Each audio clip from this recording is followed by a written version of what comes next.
Ever notice how some bosses shut down new ideas almost instantly? You haven't even finished explaining. You're still choosing your words, and you can already feel it. The pause, the crossed arms, that quick response. Let's just stick to the current process. And suddenly you're wondering, did I say something wrong? If you've ever been there, this is for you. Because in healthy teams, ideas mean growth. But under rigid leadership, ideas can feel like disruption. I remember suggesting a small process improvement at work. Nothing radical, just a tweak that could save time and reduce repeated effort. I thought it through. I tested it quietly. I even framed it politely. I noticed this step takes longer this way. Would it help if we tried another approach? What I expected was conversation. What I got was shutdown. We've always done it this way. Let's not overthink it. Just follow the SOP. And in that moment, I realized something important. It wasn't about my idea. It was about control. Here's what most professionals don't realize early in their careers. Rigid bosses often see change as risk, and risk feels like losing control. Especially leaders who rely heavily on systems, structure, and strict SOPs. Those processes are their safety net, their proof that things won't fall apart. So when you suggest a better way, they don't always hear improvement.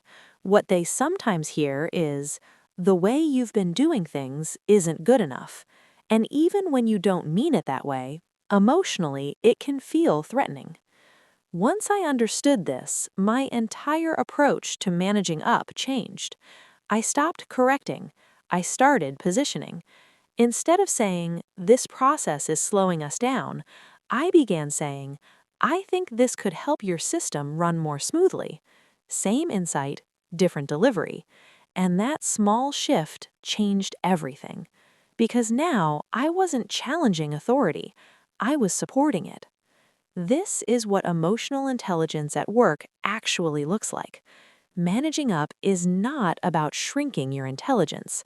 It's not about staying silent or pretending you don't see better ways.